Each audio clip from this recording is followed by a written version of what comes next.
ecomedios.com. Seguinos en Instagram, @ecomedios.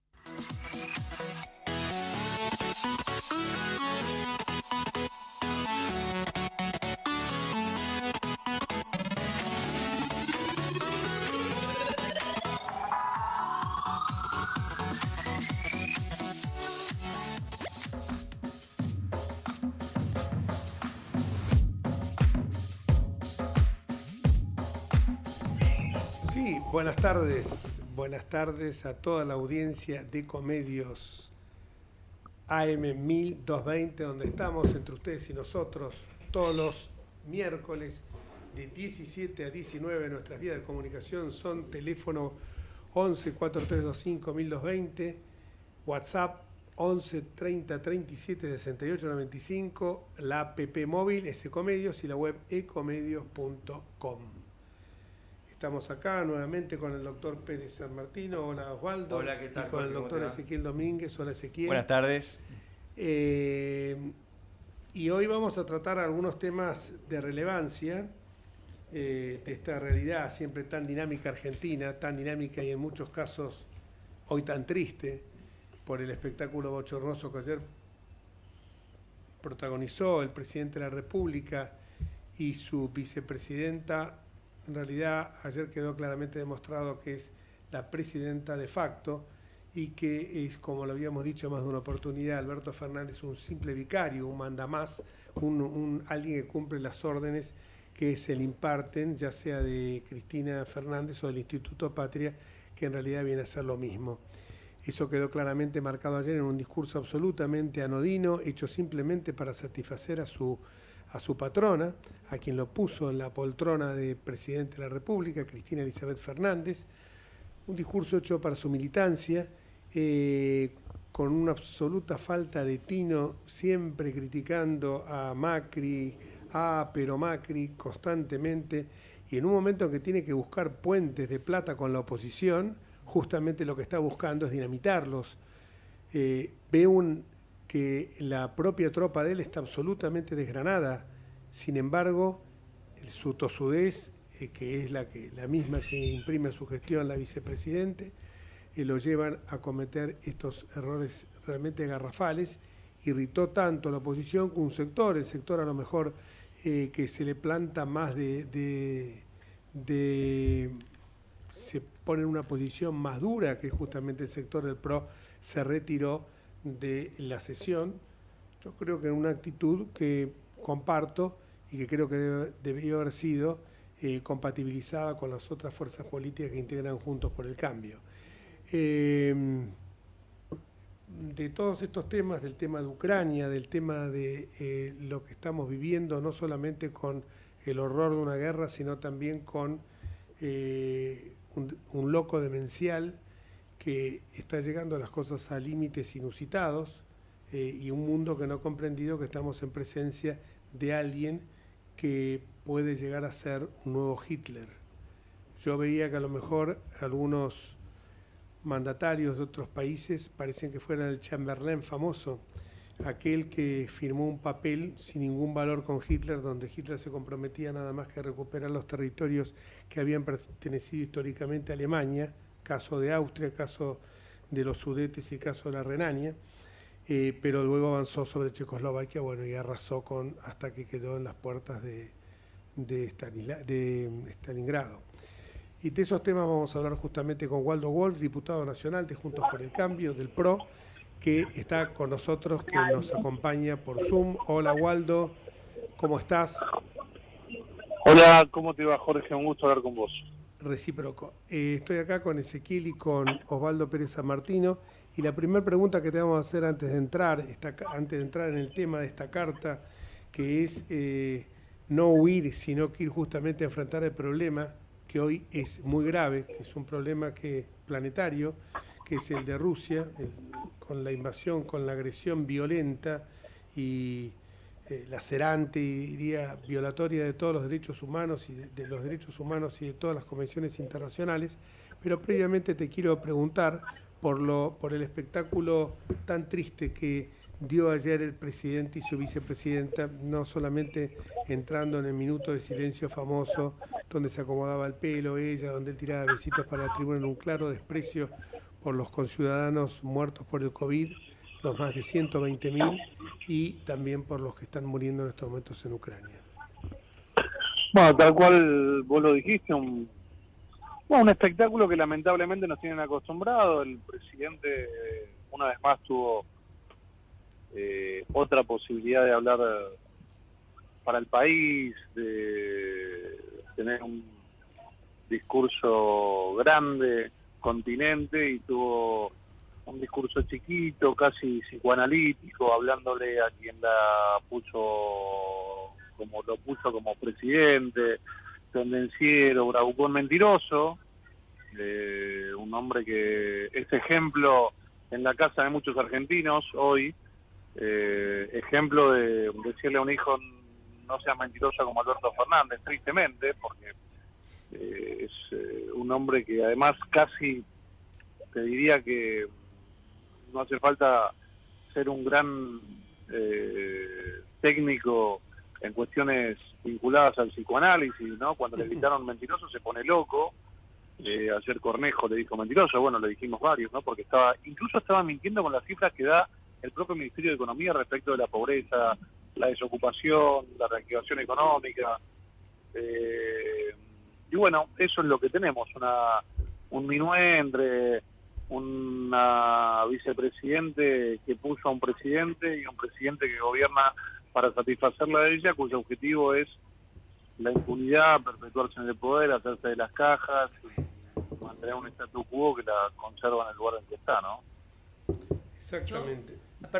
Yo no tenía muchas dudas acerca de que ese iba a ser el sentido del discurso, porque está de acuerdo con los antecedentes. Sin embargo, no sé si ustedes lo vieron, cuando él ingresaba y lo sale a recibir lo que se llama, creo, la Comisión de Exterior, y saluda a los distintos diputados, en un momento se detiene frente a Gerardo Milman, no sé si lo vieron, y lo saluda, le dedica más tiempo y con un gesto aparentemente más afectuoso que a los propios diputados Kirchner. Y entonces pensé, digamos, tal vez entró en razones y como necesita de la oposición va a tener una actitud distinta. Pero bueno, no sé si él mismo contiene, como decía Whitman en su poema famoso, contiene multitudes, y el mismo que hace eso, a los pocos minutos es el que injuria a la oposición, insiste con las denuncias penales absurdas, mientras insiste también con que predica la unión nacional, ¿no?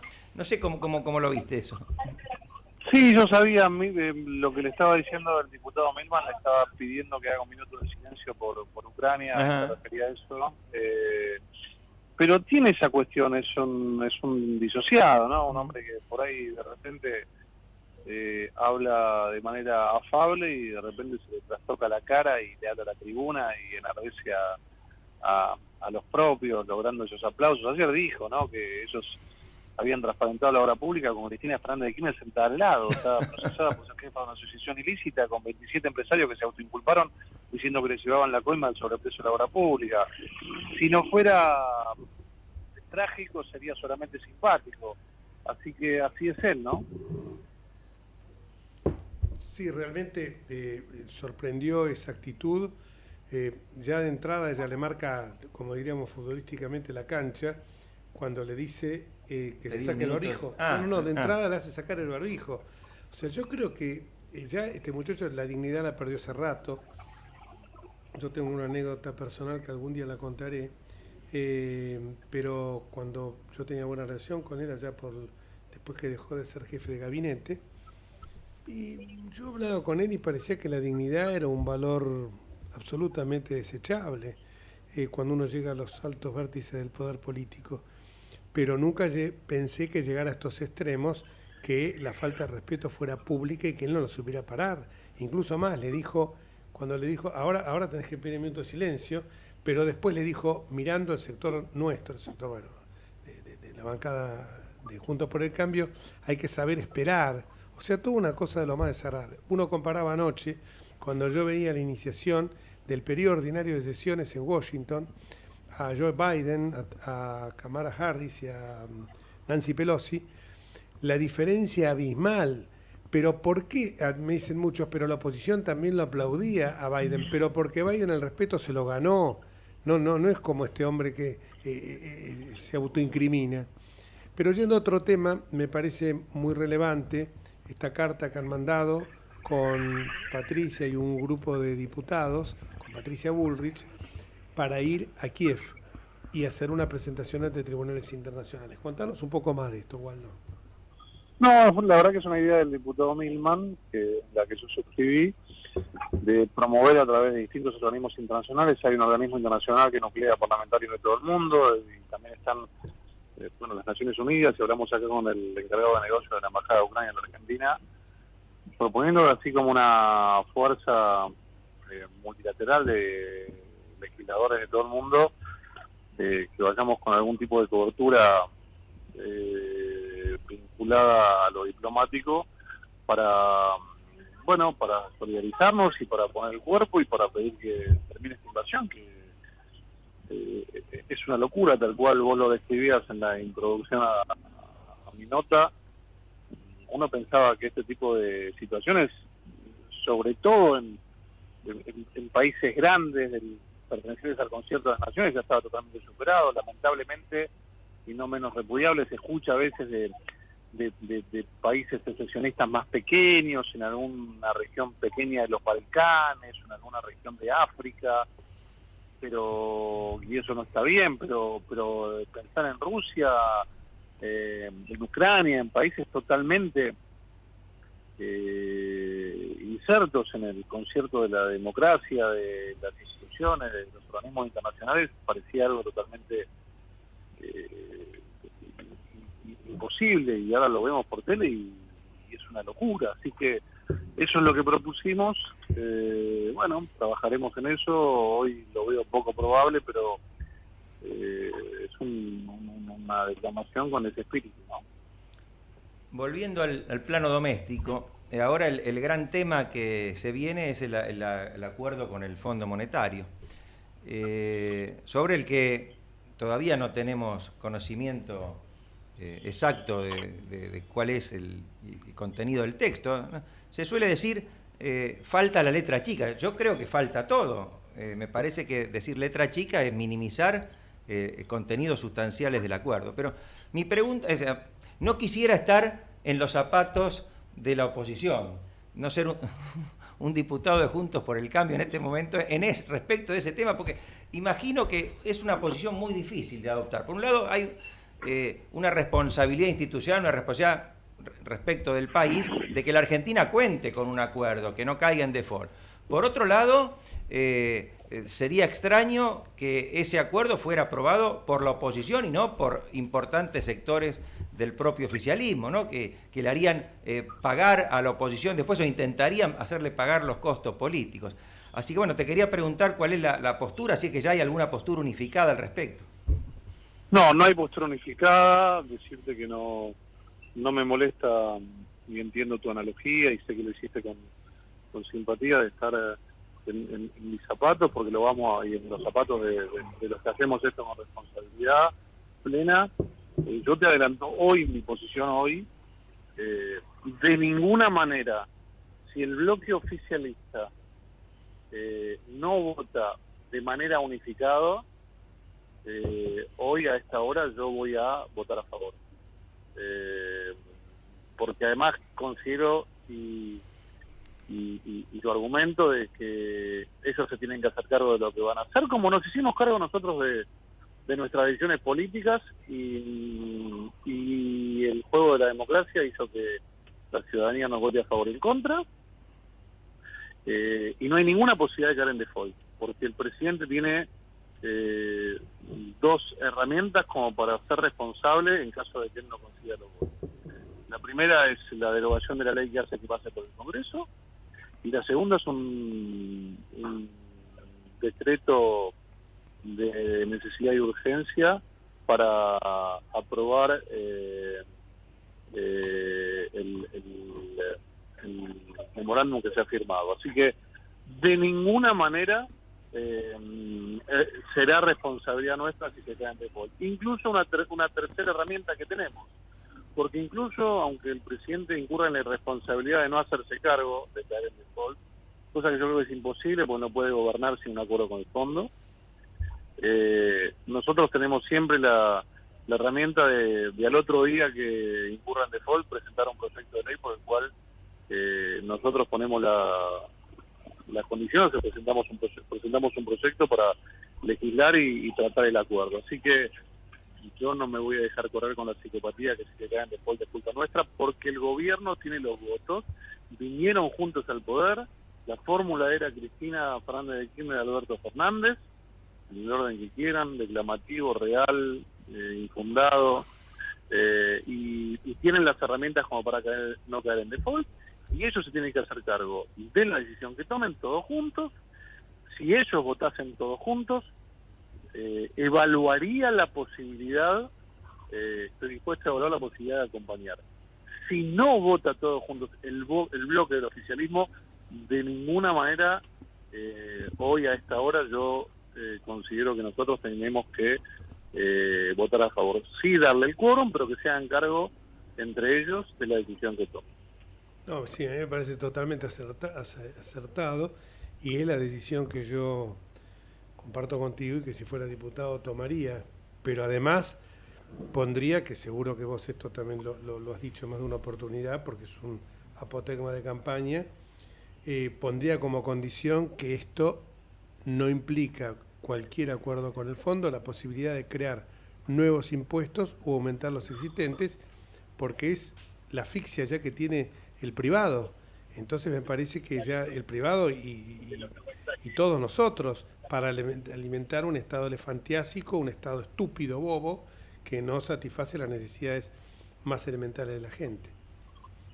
Absolutamente, absolutamente, pero digo, ustedes que son hombres de la política, formados, informados y activistas, digo, instalar una realidad, esta psicopatía de que la Argentina no puede caer en default, que no puede caer.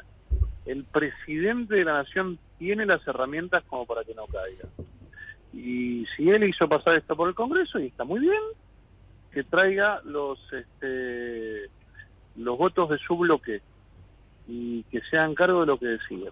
Así que esa es un poco la postura de esta hora, ¿no? Ezequiel. ¿Qué tal, Waldo? No, y además quería agregar, a ver si al análisis, que el mismo presidente, de alguna manera, en su discurso de ayer, chicaneó a la oposición, hablando de Mauricio Macri y de que la deuda la había contraído él, con lo cual pareciera que la estrategia de Alberto Fernández es que la oposición se levante, digamos, está de alguna manera forzando a que pase esto que vos estás diciendo. Bueno, sí, yo no voy a entrar en la estrategia de él, lo hago pensando en lo que yo considero que es lo mejor para el país, y lo mejor para el país es que quede bien claro quién es la oposición. Yo creo en el rol de la oposición, viste que a veces te denostan, como si ser oposición estaría mal, o como si ser oposición debería ser funcional al oficialismo, y la oposición está justamente para eso, para ser contralor del Estado, para equilibrar los poderes, para que no tengan la suma del poder público, para que no tengan mayorías especiales. Y hoy la oposición tiene que decir, este crédito lo han negociado ustedes, nosotros no estamos de acuerdo con la negociación, es una bomba que pasa al gobierno siguiente. Lo que han hecho es lo que hacen siempre, que dejan encepada toda la Argentina, te utilizan todas las reservas que puedan conseguir para bancar el subsidio a la energía, sobre todo en la zona de sus votantes, y vemos en el 23 a ver qué pasa. Y nosotros no lo vamos a acompañar, le vamos a dar quórum para que lo saquen y se hagan cargo de lo que hacen. Y después la ciudadanía, a través de la suma, decidirá si lo que hicimos o lo que hicieron ellos está bien o mal, o lo acompañan o no lo acompañan, pero no vamos a caer en esa psicopatía de permitirle al gobierno que sea oficialismo y oposición al mismo tiempo. Sí, que es lo que está haciendo. Waldo, querido, muchísimas gracias, siempre muy claros tus conceptos, y bueno, esperemos que a veces uno siempre tiene que tener esa llamita interior de que impere la sensatez primero en el mundo y después también que impere en nuestro país. Lo que pasa es que Yo creo que es más fácil en el mundo que en nuestro país porque esta gente es una banda de personas que solamente se miran el ombligo, miran el interés personal y les importa un comino el país.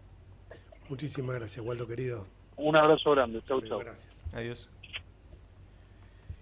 Y seguimos, y la verdad que yo lo digo con dolor, pero estaba repasando algunas cosas y yo escuchaba ayer que más Estado, salgan por la calle. Yo venía caminando recién por la calle Suipacha y gente que puede realizar algún tipo de tarea, algún tipo de trabajo, algún tipo de oficio, tirados en la calle sobre colchones, porque seguramente tienen un plan trabajar. Y no vengan con el argumento que esto es de señora gorda, como cuando me decían los televisores en la villa, porque no es argumento de señora gorda. Era director general de Migraciones, director nacional de Migraciones, el doctor Totó García. Totó porque lo conocemos por ese sobrenombre. Y me decía que todo venezolano, había llegado, creo que en ese momento había un contingente muy importante, todo venezolano que venía a la Argentina, aún con títulos terciarios y títulos de posgrado, trabajaban, conseguían trabajo. Piqueto contó en una oportunidad que no había gente que quisiera ir a levantar la cosecha frutícola en el Alto Valle del Río Negro. Y uno cuando ve esto, de Paraguay hasta acá, vi 6 personas tiradas en colchones no eran discapacitados, eran tipos que estaban fuertes, que no tenían, tirados, descalzos, durmiendo a plena luz del día, y porque claro, reciben el plan trabajar, limpian unos vidrios, y vuelvo a insistir, no es argumento de señora gorda ni de clase alta, es simplemente una realidad que nosotros no alcanzamos a comprender, porque la cultura del esfuerzo, la cultura del trabajo ya se abandonó en nuestro país. Y esto es a uno lo que le afecta y cuando uno dice, no, tienen que ser mucho más partícipes las personas que tienen un poder adquisitivo más alto. Ahora van a poner el tema de las tarifas, va a ser segmentado. El 10% con mayor capacidad contributiva va a recibir unas tarifas mucho más elevadas que el resto.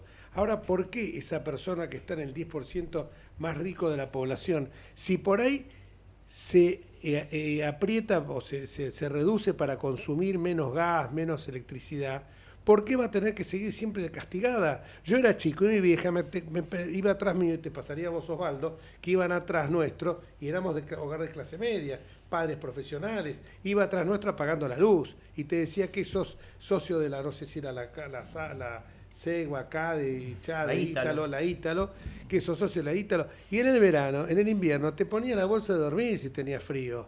¿Por qué? Porque era caro, porque siempre fue caro. Lo que pasa es que miren, en el mundo actualmente. En el mundo, como es actualmente. Andá al Uruguay y abrí la canilla como la abren acá, que uno se va a duchar y no, total es gratis. Gratis no, se paga esto, señores. Y de esta manera lo único que estamos haciendo es generando... Yo lo escuchaba hablar a Alberto Fernández. Claro, vivió siempre de la teta del Estado él. Entonces, claro, el tipo ¿qué le importa? Ahora él dice que no va a haber tarifazos. No va a haber tarifazos. ¿Pero qué se refiere con eso? Porque, bueno, ¿qué es tarifazo? Claro, ¿qué es tarifazo? Si las tarifas están tan bajas como lo son actualmente, cualquier aumento mínimamente razonable va a ser alto. Esto es así. Entonces, a eso lo llamamos tarifazo. Él lo llamará, le pondrán como siempre algún eufemismo. Pero es inevitable. Porque además esto, ya lo hemos dicho muchas veces, genera la necesidad de importación de combustible. Hoy el petróleo, lo veíamos ahí en una pantalla de televisión que tenemos, subió todavía más. Es decir, son costos fiscales altísimos e insostenibles. No, y yo lo que pensaba viendo el discurso de ayer, que el gran logro es no hacer una reforma previsional y no hacer una reforma laboral. Y digo, pero es lo que la Argentina necesita. Estamos necesitando incluir a un montón de gente. Estamos necesitando mejorar nuestro sistema previsional porque no da abasto, porque no le está dando resultados a los jubilados. Entonces, eso es lo que tenemos que reformar. Justamente, tenemos que mejorar estas dos instancias. Si vos te estás jactando de que no vas a tocar ese lugar, bueno, estamos equivocados. Con fondo o sin fondo. Yo puse algo así en Twitter, como que muchas veces los presidentes no pueden llevar adelante las reformas que quieren porque no tienen mayorías legislativas o por distintos factores. Es el primer caso de un presidente que se jacta de no promover ninguna reforma. En su programa es no tocar absolutamente nada, como si la Argentina viviera en un estado maravilloso. Es rarísimo, ¿no? Disney, es así. Bueno, pero el mismo en un pasaje del discurso, yo tengo unas anotaciones que las hice muy a mano alzada. En un pasaje del discurso dijo que sin ajuste y con incremento del gasto real se va a levantar el país. Ahora, sin ajuste, no estamos hablando de ajuste, estamos hablando que por lo menos las tarifas tienen que acompañar a la inflación. No, dice que las tarifas van a estar por debajo del aumento del salario real. Eso pero como, es una fantasía, o sea, eso lo de ayer es un catálogo de ilusiones, el bienestar general, ¿viste? Realismo mágico. Realismo mágico, pero es un catálogo de buenas intenciones, pero no, y insiste en lo mismo, vamos a seguir apretando. Yo digo, vamos a seguir apretando. Vas al consulado uruguayo, a la embajada uruguaya, cada día aumenta más la gente que está pidiendo la residencia, porque es lógico, el tipo que está ganando acá con una presión tributaria como la que tenés, que ha subido escandalosamente en los últimos años, el empleo público, durante nuestro gobierno cayó el empleo público y subió el empleo privado. Ahora es un festival de empleo público el Estado, y bueno, eso de algún lado tiene que salir. Entonces, esto es a uno, recién mirábamos en la pantalla de televisión que Ucrania en plena guerra colocó un bono a una tasa menor que la Argentina. Eso nos tiene que, pero avivate, pibe, o tu jefa, avívense. Pero bueno, Jorge, aún países que están dentro de una tónica ideológica similar, por lo menos en la retórica, como Bolivia, con Evo Morales, se endeudaban a tasas bajísimas porque tendrán muchas cosas, pero no comen vidrio. Macroeconómicamente saben que hay que tener ciertos equilibrios. Claro. Esto es el ABC, no es de izquierda o de derecha. Entran 100, ¿cuánto me llevo? Entran 100. En tu casa no podés gastar 120, pibe, lo tenés que sacar de algún otro lado. Si no, así la cosa no camina. Porque alguien está pagando esa diferencia. No hay que algo mágico. Y acá, ayer decía, más Estado. Uno siente eso y es como que te están ahorcando. No sé. Por ejemplo, dice, más recaudación. La más recaudación, ¿qué es? Es más ahorro tributario. Porque si la recaudación fuera acompañada de un aumento de la producción, dice, no, van a generar dólares por las exportaciones. Pero ¿quién te va a exportar si el tipo exporta le pagan a 100 y cuando compra los insumos lo compra a 200? ¿Qué productor agropecuario va a exportar? Tiene que ser un demente, o se cree que todos son patriotas para seguir alimentando la cámpora. Pero ellos las 3 cajas básicas que tienen, ANSES, Aerolíneas, PAMI o 4, y no sé cuál es la otra, y ANSES, PAMI y Aerolíneas Argentinas, no la largan, ¿eh? Además, todas las políticas tienen un sesgo anti-exportador y hasta se ponen prohibiciones a la exportación de carne, por ejemplo. Es decir, se anuncia algo que en los hechos después se hace lo contrario. Sí, no definió un programa económico o cómo va a ser para hacer crecer las exportaciones, crecer el país, que era lo que todos estábamos esperando de alguna manera, que nos marque, bueno, qué es lo que vamos a hacer para hacer crecer a la Argentina. General, aunque no sea con precisiones técnicas que no corresponden a ese tipo de discursos. Pero, me permiten que disienta, yo no creo nada porque la única política de Estado es el vamos viendo para salir al paso. Es como el tipo que va dando materias en la facultad y lo bochan en una, va a dar otra y va viendo cómo va a los tumbos.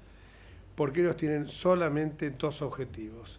Cuidar la caja para que los niños de la cámpora, que ya no son niños, ya son bastante bolsudos, como diría una abuela mía, sigan teniendo la posibilidad de poder tener fondos necesarios como para volver al gobierno. Bueno, lo decía vos que Brienza, el periodista, decía, si nosotros no robamos, ¿con qué vamos a poder alimentar las campañas políticas y alimentar nuestra tropa? Y por el otro lado, la impunidad de Cristina, eso está claro. Lo que pasa es que para mantenerse en el gobierno deberían tratar de hacer algo que mínimamente mejore la realidad, porque de lo contrario esto va a ir increyendo y en algún momento va a explotar. Espero que no, pero... Ahora vamos a la pausa porque después hay un capítulo muy interesante, con una mirada muy fuerte de Rosenkrantz, el presidente, cuando estaba hablando, que revela realmente que es un hombre de temple. Vamos a la pausa. Ecomedios.com AM1220. Estamos con vos. Estamos en vos. Estamos llenos de historias verticales. Girá tu celular. En Catamarca tenés algo distinto para contar. Girá, girá, no te pierdas de nada. Vení a contar una historia distinta.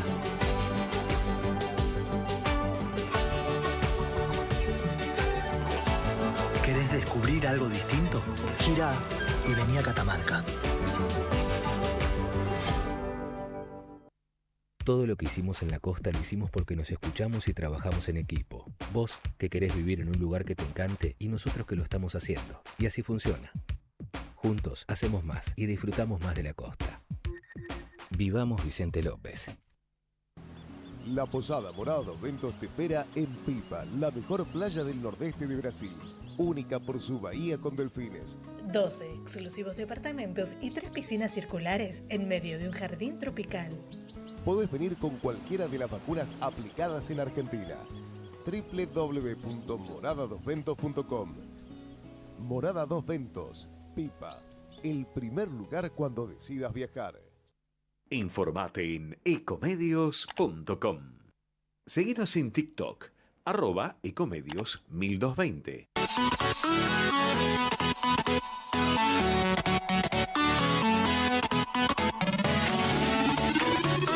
Escribanos en tu ciudad. Nuestro consejo es prevenir problemas. Colegio de Escribanos de la Ciudad de Buenos Aires. Consejo Federal del Notariado Argentino. El Colegio Profesional Inmobiliario auspicia este programa. Colegio Profesional Inmobiliario, cada vez más profesionales. ¿Conocéis los planes de salud de Andar, la obra social de los viajantes vendedores? Planes para empleados en relación de dependencia, monotributistas y particulares. Solicita un asesor comercial al 0810-345-0184.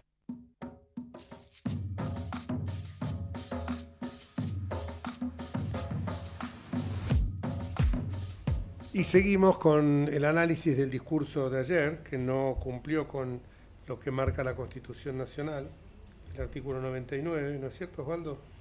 Bueno, no esperábamos que cumpliera con la Constitución. Esperábamos por lo menos que no fuera tan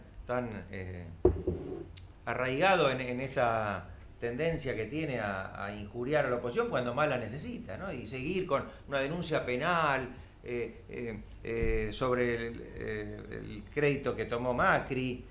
Todo el único que hacen es aferrarse a Macri, es una tabla de salvación aparentemente. Bueno, pero inauguraron otro capítulo. Antes era A pero Macri solo, ahora es A pero la Corte. Y ahí tuvo una... La verdad que uno ya no ha perdido la capacidad de asombro. Porque que lo inviten a los miembros más altos del Poder Judicial para denostarlos, cuando ellos mismos, para evitar el mal trago, para evitar un momento de tensión, pidieron estar presentes por Zoom, que hubiera sido razonable. Si sabes que los vas... Es de majadero que el anfitrión, que en este caso era el presidente de la República, que insulte al invitado, al huésped, a quien lo invita a participar de la sesión inaugural del periodo ordinario de sesiones. Pero además hubo otro hecho que pasó desapercibido, que una persona con mucha dignidad, el procurador Eduardo Casal, en lugar de sentarlo adelante con los ministros de la Corte, porque él tiene un rango igual al de ministro de la Corte, lo mandaban a la tercera galería, no sé, arriba donde estaba la Carlotto, donde estaba Moyano y toda la troupe, y con mucha dignidad Casal dijo, lo voy a ver por televisión. La Corte estuvo en el lugar que le correspondía, y realmente uno compara de vuelta con lo que vimos en Estados Unidos, que los ministros de la Corte estaban incluso con la toga, sí. Mostrarle un respeto por la investidura de otro poder. Acá fue al extremo de decirle que tenía una complicidad silenciosa con el poder económico, y que dejaban en el armario cajoneados a los expedientes que podían afectar a ese poder económico. Se refería al sistema de telecomunicaciones, que es otro de los problemas que quieren ver cómo pueden soslayar, cómo pueden para cooptar y generar una voz, o mejor dicho, un sistema monocorde en todos los medios de comunicación. Pero fue muy digno la mirada, porque ya que ellos se manejan con gestos y con miradas, sin hacer show, el expresidente de la Corte, el ministro Carlos Rosenkrantz, lo miró al presidente con una mirada realmente fulminante, Que es como debe ser, por supuesto. Cuando terminaron no hubo saludos ni nada porque... yo creo... Perdón. Quiero tu opinión. Yo sé que es una tradición, es una tradición que vayan los jueces de la Corte, como lo es en Estados Unidos, lo vimos ayer a la noche en State of the Union, que llegan con sus togas. Pero a mí me parece, por lo menos en la Argentina, que no deberían ir, porque no deja de ser un acto político. El Congreso es un ámbito político y es probable que se digan cosas con las que los jueces de la Corte puedan estar en total desacuerdo y deben estar ahí poniendo la cara y en todo caso haciendo alguna mirada fuerte, como decís vos que hubo por parte de alguno de ellos, que tampoco seguramente ellos querrían hacerlo, porque no es la forma de expresarse de los jueces. Yo les propondría a los jueces de la Corte que no vayan nunca más. No me parece que sea algo necesario, pero bueno. Pero es el único momento donde se juntan los tres poderes. Es un símbolo del poder de unidad que está bueno, estaría bueno que en la Argentina lo ejerzamos, porque los símbolos del poder son importantes. Sí, pero cuando eso no se da en términos institucionales, sino que se da en términos tan partidarios como son estos actos de inauguración del periodo de sesiones ordinarias, me parece que los jueces de la Corte quedan expuestos a aparecer como consintiendo, digamos, frases con las que no coinciden y tampoco podrían cuestionarlas, porque ellos no deben haber parado. Inmiscuir, claro, o tampoco podrían hacer como el bloque del PRO que se va, o como Cornejo que le grita. Entonces, yo no le encuentro demasiado sentido. Recordaba, mientras iba hablando, que en alguna oportunidad los jueces de la Corte de los Estados Unidos no fueron, o por lo menos no fue el presidente, que fue en 1937 cuando Roosevelt estaba proponiendo la ampliación, que finalmente se frustró, ¿no? Por suerte para los Estados Unidos, lo que hizo después Menem exitosamente, Roosevelt no lo consiguió y tenía un enfrentamiento muy serio con la Corte, y en esa oportunidad por lo menos el presidente no fue. Pero es otra cosa, porque allá...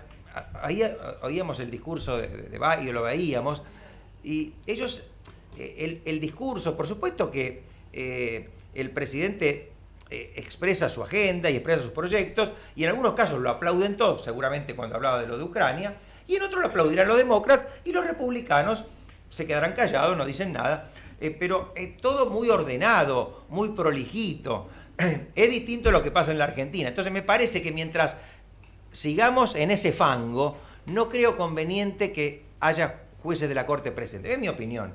En la última, creo que en una oportunidad, no sé en qué periodo ordinario de sesiones, no sé si fue en el anterior, me parece, cuando se inauguró el periodo del 2021, estaban por Zoom. Bueno, sí, estuvieron por Zoom ahí, por el tema de la pandemia, pero aprovecharon la volteada, porque en el primero estuvieron y también recibieron fuertes sacudones por parte del presidente de la República. Perdón, un pequeño comentario. Sí, Luis, buenas tardes. A mí me parece que hay algo que también se ha roto, vos hablabas de lo simbólico y lo institucional, y es que en realidad entre poderes tiene que haber de alguna manera una coordinación de situaciones, y no puede decirse lo que se dijo de la Corte en presencia de los jueces de la Corte, sin que haya tenido la oportunidad de saber que eso se iba a decir y definir ahí si iban a estar presentes o no. Claro. Es decir, acá hay una cuestión que me parece que es una falta de ética muy grave, decir una cosa tan grosera, que además carece totalmente de fundamentos, ¿no es cierto?, para decírselos en la cara a quienes son invitados. No, y aunque fuera verdad, no se pueden defender en ese momento. Claro. Entonces ahí está la bajeza, digamos, de decirle algo a alguien que no tiene el micrófono. Es decir, es una cuestión de educación. Claro, son invitados, ¿no? ¿Vos invitás a alguien a tu casa para insultarlo? Porque además, perdón, sí. No pueden defenderse en el momento, pero sí después, mediante declaraciones, los diputados y senadores de la oposición. De hecho, en los Estados Unidos ya es una práctica que después del discurso del presidente habla uno de los jefes de la oposición y responde. Pero los jueces no pueden, porque no corresponde que hagan eso. Entonces ellos están en la peor de las situaciones. Claro. Es que además, si ellos hablaran en contra del Poder Ejecutivo, después podrían ser recusados. Claro. Exactamente. Entonces, y si hacen declaraciones en contra, nos pasó con nuestro amigo Raúl Ple, que se tuvo que masticar en el juicio con Cristina, de no decir absolutamente nada. Y Cristina lo estaba injuriando porque, él mismo me lo dijo, si yo llegaba a decir algo en ese momento, a saltar, era lo que estaba esperando ella para recusarme. Y con esto terminamos porque tenemos a nuestro invitado que está, nuestro querido amigo Ricardo Fernández Núñez, que nos está esperando. Simplemente para concluir esto, después tenemos... Les quiero decir que le echó también la culpa a la proliferación del narcotráfico en Rosario a que no existía todavía implementado el Código Procesal Penal Federal allí. Y esto es una mentira, porque yo estuve penando 2 años con la senadora Anabel Fernández Sagasti para que se implementara en Rosario, y esta senadora no lo hizo ni en Rosario ni en Mendoza, que eran las metas que teníamos en esa comisión bicameral. Vamos a nuestro primer invitado, bueno, nuestro segundo invitado, porque estuvo Waldo Wolf y ahora va a estar también luego Jesús Rodríguez, pero tenemos una media hora larga para hablar con nuestro querido amigo Ricardo Fernández Núñez. Primero te estoy viendo por el monitor, Ricardo, te veo muy bien, gracias a Dios, porque estás pasando horas muy tensas, muy difíciles, y contanos un poco cómo está la situación. Nosotros estamos viendo, recién comentamos algo que es bastante triste para la Argentina, también más allá de los vaivenes bamboleantes de nuestro presidente y en relación con lo que está pasando en Ucrania y su comportamiento insolidario. Veíamos que Ucrania está colocando en plena guerra bonos a una tasa inferior de los que los está colocando la Argentina. Eso realmente es preocupante, ¿no? Están en guerra. Está por ser parte de la Comunidad Europea, debe ser. Claro, sí. Y bueno, y vemos nosotros que esto lo que pensaba ser un paseo triunfal por parte de Putin, se está transformando, me parece que ya en una situación bastante dramática, ¿no? No solamente por las horas que está viviendo el pueblo ucraniano, sino por la férrea defensa que está haciendo. Hoy lo comentábamos también almorzando con un diputado nacional, con Pablo Tonelli, que era un ejemplo el nacionalismo ucraniano, cómo están defendiendo sus libertades, sus derechos y su tierra. Contanos un poco cómo ves todo esto hoy, cómo ves, no te pedimos futurología porque es muy difícil, pero cómo ves que esto puede terminar. Bueno, 7 días de invasión, 7 días de ataque, y todavía no se han podido hacer del país, que era, lo que vos decís, era un paseo de 2 días, voltear al presidente Zelensky, poner un presidente acorde al movimiento prorruso, y de ahí manejar el país para que no fuera un corredor de la NATO, de la OTAN. Pero lo cierto es que no está ganando la guerra. Putin no está ganando la guerra. Y no la está ganando aunque esté destrozando ciudades como Kharkov, aunque esté bombardeando Zhytomyr, aunque haya tomado hoy, que es muy importante, la ciudad de Zaporizhzhia. Zaporizhzhia es un centro nuclear importante que provee no solamente energía nuclear, a Polonia, a Ucrania, sino a una gran cantidad de componente europeo de la energía. Y está en manos de los rusos. También está en manos de los rusos Chernobyl, que bueno, Chernobyl es una cáscara, digamos, es una especie de sarcófago, pero ellos han tenido muchísimo interés en hacerse de estas puntas estratégicas, y han logrado hasta ahora hacerse de algunas ciudades. Pero no han logrado avanzar. No han logrado avanzar lo suficiente, y la prueba de que no han logrado avanzar lo suficiente es que si uno mira el mapa de Ucrania cuando empezó la invasión y lo compara con el de hoy, va a ver que las tropas todavía están casi en la misma posición, salvo las ciudades tomadas. Es decir, hacen incursiones, toman la ciudad, en algunos casos las retoman los ucranianos y vuelven o se quedan ahí. El tema fundamental para mí, que lo vivo día a día y que lo dejé hace pocas horas, el tema fundamental para mí es qué es lo que viene con Putin. O sea, Putin puso la vara muy alta del principio en diciembre, En diciembre le pidió a la NATO que le dijera por escrito que Ucrania no iba a entrar nunca más en la OTAN y que iban a retrotraer el sistema armamentístico, digamos, de los países ex socialistas que habían ingresado a la Unión Europea al año 97. Una vara muy, muy alta, porque hay países y países, pero entre esos países está Polonia, que Polonia hoy, yo estoy hoy en Polonia, Polonia hoy vive no el pánico, pero sí el temor a que Putin gane la guerra de Ucrania y quede frontera de por medio con Polonia. Polonia odia a los rusos, y como también los odia Ucrania, ¿cierto? Entonces, a mí me parece que, digo, para no hacer un análisis tan profundo, pues también me quiero referir a algo que ustedes estaban tratando recién. A mí me parece que a Putin le fallaron las cosas. Le falló el plan. En primer lugar, le falló el plan porque se encontró con 3 ejércitos. En Ucrania se encontró con 3 ejércitos. El primer ejército es el ejército regular.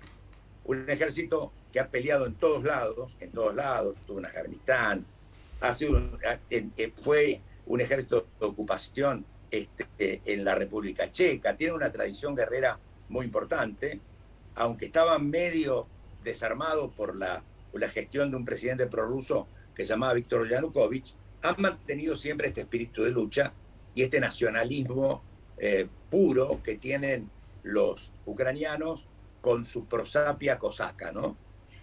No nos olvidemos que en algún momento se llamaron la República Cosaco-Ucraniana. Ese ejército es un ejército muy aguerrido y está peleando cada metro del territorio. El otro ejército que se ha encontrado Putin es el ejército de los voluntarios. Hoy hay los que se llaman comandos de autodefensa que están en todo el país, en todos los pueblos, cuidando los pueblos, realmente en una forma que a veces asusta, porque son muy violentos en el trato, hasta que descubren que uno no es el enemigo, en la documentación, en quedarse atrás, en apuntar. Y esta gente son también, estos comandos de autodefensa, están formados por reservistas, que son cientos de miles, porque Ucrania está hace 8 años en guerra con las provincias separatistas, y por ahí han pasado durante 8 años cientos de miles de soldados que hoy son reservistas. Yo, en mis empresas, cedí a algunos soldados por ley para que cumplieran su deber. Y después hay un ejército que yo no lo había visto nunca, pero debe haber sido el ejército de las invasiones inglesas, el mismo de las invasiones inglesas, de Argentina, ¿no? Porque está el ejército de las casas, el ejército de los hogares. El gobierno les enseñó a armar bombas Molotov a todos los ucranianos por televisión. Y en todas las casas de los ucranianos han armado bombas Molotov con querosén, con nafta, con el mechero y, aunque parezca mentira, con botellas de vino cedidas por las embotelladoras o las fábricas de vino o las bodegas de vino. Toda esa trama es prácticamente impenetrable y lo que hay que hacer, lo único que pueden hacer es destruirla.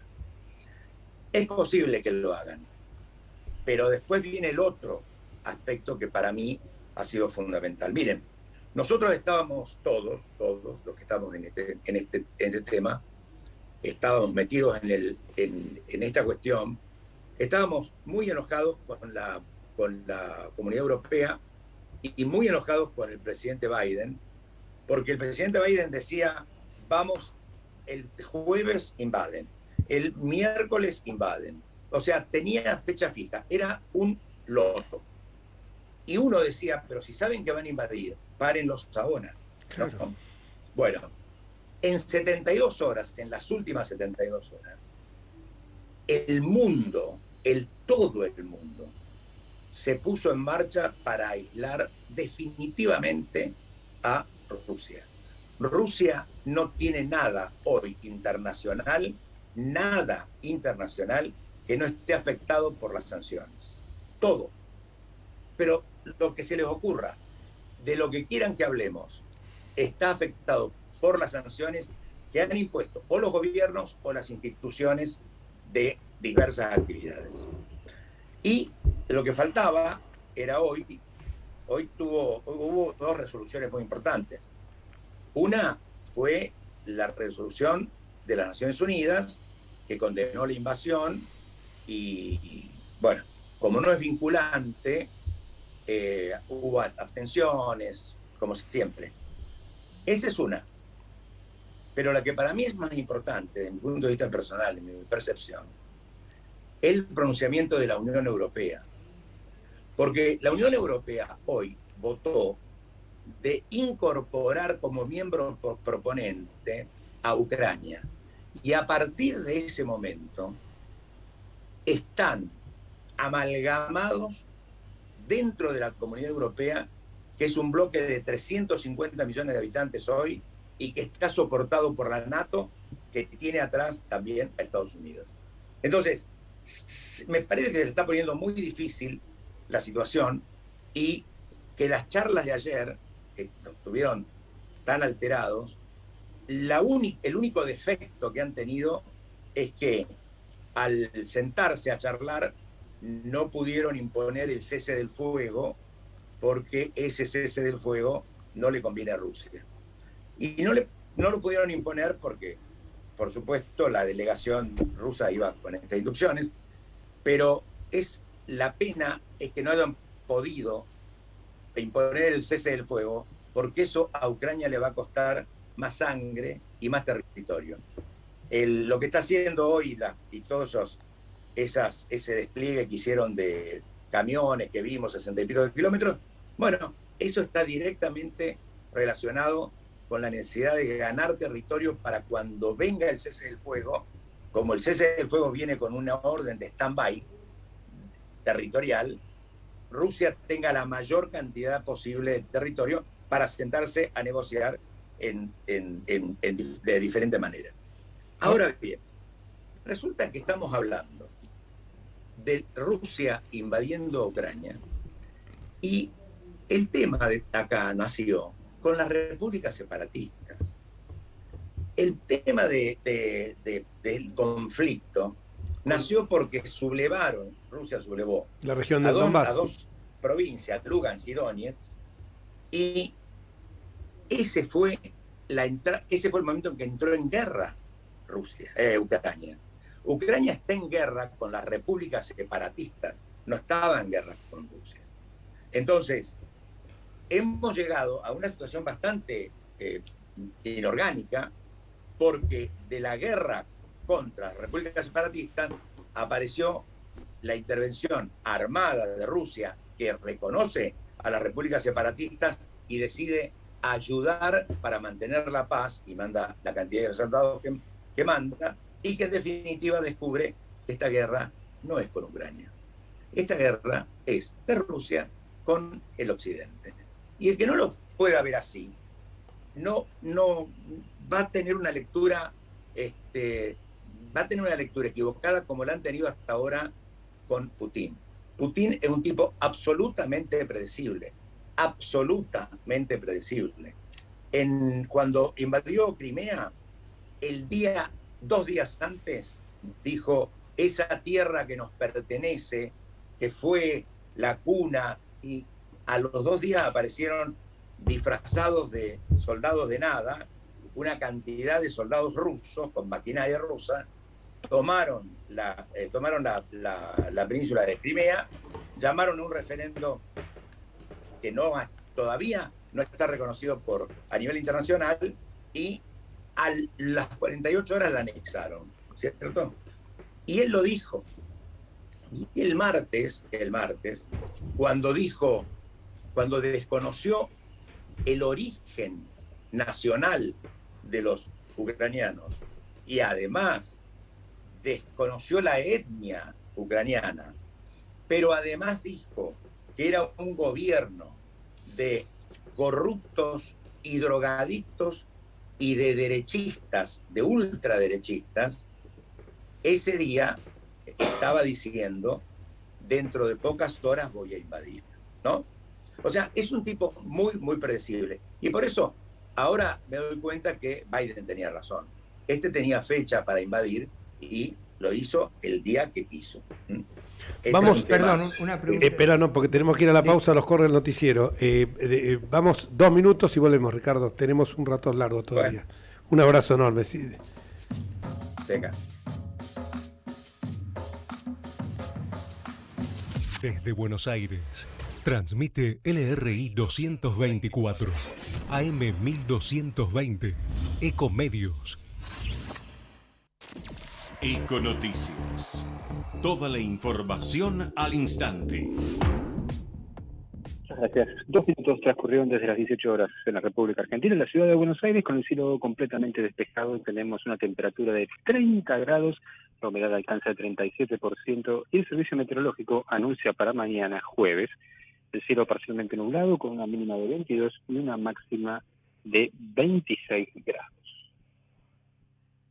En su primera parte de guerra, Rusia admite 498 soldados muertos en la invasión a Ucrania y con apoyo de la Argentina, la Asamblea de Naciones Unidas deploró la agresión a este país.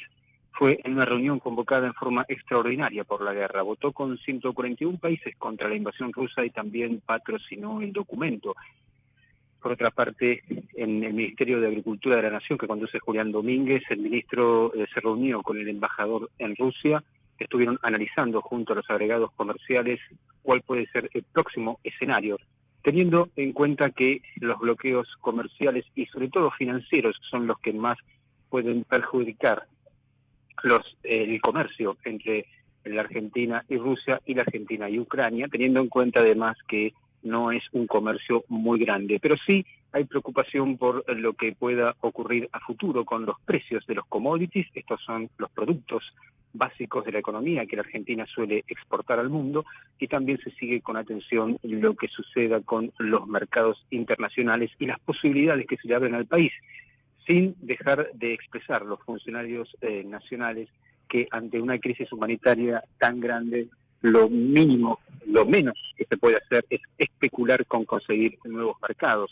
Desde luego, sostenían cerca de Julián Domínguez que esta es una situación extraordinaria en donde solamente los pueblos son los que sufren, y cortar alimentos o que haya sanciones por los cuales los países no reciban bienes alimenticios, se trataría de un crimen también, un crimen horrendo. Por lo que el gobierno va a apostar a continuar trabajando con europeos y también con aquellos referentes del mercado asiático, teniendo en cuenta lo que ocurra en los mercados internacionales de commodities. En Buenos Aires, un informe de Antonio Gramo. La mejor información pasó por Econoticias, ecomedios.com. Desde Buenos Aires, transmite LRI 224, AM 1220, Ecomedios. Tengo algo excelente para recomendarte. MGN Salud es una empresa de medicina que te da más servicios, más beneficios y la mejor atención. Anota, llama a MGN Salud al 4629-3351. Podés asociarte ahora y aprovechar tus aportes. Llama al 4629-3351 y asociate a MGN Salud. MGN Salud llegó para cuidarte. Superintendencia de Servicios de Salud, www.sssalud.gov.ar, 0800-222-72583. RENEM, número 117924.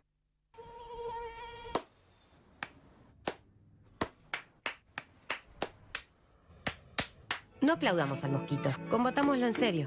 Para combatir el dengue, el zika y el chikungunya, evitemos que los mosquitos piquen y se reproduzcan. Usemos repelentes, coloquemos tules en la cuna de los bebés y demos vuelta a contenedores para que no se acumule el agua. Si tenés fiebre alta, dolor de cabeza y dolor muscular, no te automediques y acudí al médico. Encontrá más información en argentina.gov.ar. Argentina Unida, Ministerio de Salud, Argentina Presidencia. La Cámara de Comercio Italiana en Argentina ha creado la categoría de socio digital para que desde la distancia las empresas pymes y profesionales puedan acceder a oportunidades comerciales, cursos online y asesoramiento gratuito en comercio exterior, economía, créditos y legales. Comuníquese al 011-481-65900, 011-481-65900 o enviando un mail a ccibaires@ccibaires.com.ar. Asóciese, los esperamos. Llega el Censo 2022. Llega el momento de reconocernos. Reconocernos por nuestra vivienda, por lo que hacemos y por lo que queremos hacer. Reconocernos por lo que nos une. Reconocernos por vos. Llega el Censo 2022 para saber cuántos somos, y cómo vivimos. INDEC. Argentina Presidencia. Informate en ecomedios.com. Seguinos en Twitter, @ecomedios1220. Y seguimos en AM 1220 con nuestro invitado de hoy, el querido amigo Ricardo Fernández Núñez, que nos da una visión. Recién Osvaldo me comentaba que la visión que estás dando vos, Osvaldo, y los comentarios, Ricardo, los comentarios que estás haciendo, él me dice con absoluta franqueza, y mirá que él mira televisión, Osvaldo, también como todos nosotros, dice, esos comentarios no los estoy escuchando en la televisión local ni en las cadenas internacionales, son muy pero muy acertados. Ya te dije que te van a contratar todas las cadenas, las grandes cadenas periodísticas del mundo por estos comentarios que haces, que la verdad que son muy acertados, muy sesudos. Habíamos quedado en el tema de que Biden había anticipado casi quirúrgicamente cuándo se iba a producir esta invasión. Y acá te quería hacer una pregunta, Luis Sebasco, que hoy tuvo una comunicación con el fiscal de Kiev. Con un fiscal general adjunto de Ucrania, con Alexander Shinalski, que es amigo, y él me decía que el pueblo sigue peleando con más ganas que las armas que tienen, me decía. Ahora, yo quería hacer una consulta. Esta reflexión que haces tan atinada sobre quién es Putin y la transparente que es Putin en sus decisiones, me genera una preocupación importante, porque él ya está hablando de una guerra nuclear y de la Tercera Guerra Mundial. Sí, en realidad ha hecho dos movidas, ¿no? La primera, para Putin ha sido terrible tener que sentarse en una mesa a negociar sin haberse cumplido el requisito que él pedía de que se fuera Zelensky. O sea, esto realmente es algo terrible para él. Segundo, es terrible para él que esté aislado del mundo. O sea, miren, yo les voy a comentar cómo se ve la televisión rusa y cómo se ve la televisión ucraniana. Casualmente, ya acá en Polonia ya no se puede ver la televisión rusa porque hay una directiva de la comunidad que prohíbe la televisión rusa. Ya no se puede, ya no entran los canales. Pero hasta ayer uno ponía los dos canales y veía que en el zócalo de la pantalla, en el canal ucraniano, decía: la Comunidad Europea congeló los bienes de Putin y de Lavrov. En el canal ruso, en el zócalo decía: la Comunidad Europea congeló los bienes de Putin y de Lavrov. Entonces, pero lo decía exactamente igual. Uno tenía la impresión que era un espejismo de duplicación. No. Mientras en una parte, de un lado, eso se festejaba como un avance de la democracia, como un avance de la libertad y como un apoyo a Ucrania por su lucha, en el otro lado, en Rusia, se usaba como una demostración de la victimización que tenían por el ataque de Occidente que retrotraen a la fecha que se cayó la República Socialista. Yo no me voy a olvidar de la pregunta, pero el argumento de Putin es: nosotros cuando se cayó la República Socialista, la Unión Soviética, nos dividimos en 14 países. De esos 14 países, 11 fueron a la Comunidad Europea. De esos 11, 10 fueron invitados por la NATO. Estamos rodeados de armamento de la NATO y en este momento nuestra seguridad está en peligro. Tenemos que exigir que se dibuje de nuevo el mapa de seguridad para que nosotros tengamos la misma seguridad que tiene la OTAN desde su punto de vista. Entonces, cuando uno ve eso, ve dos posiciones. El señor Putin se creyó tan fuerte realmente que puso como condición, primero, que Ucrania no entrara en la OTAN y que el armamento se retrotrajera al año 97 para los otros países. Un poco más cerca, ya no dijo eso. Dijo, yo lo voy a sacar a Zelensky, hago un llamamiento al ejército ucraniano para que lo derroque a Zelensky, porque es mucho más fácil hablar con un presidente militar que con Zelensky. Y el tercer paso fue sentarse a negociar lo que podría llegar a ser, en principio, un alto el fuego. Pero aunque no hubiera agenda en esa negociación, sí había un presupuesto. Ucrania se sentaba sin ningún condicionamiento, porque si le ponían un condicionamiento para sentarse, no iba a esa reunión. Entonces, hay una cierta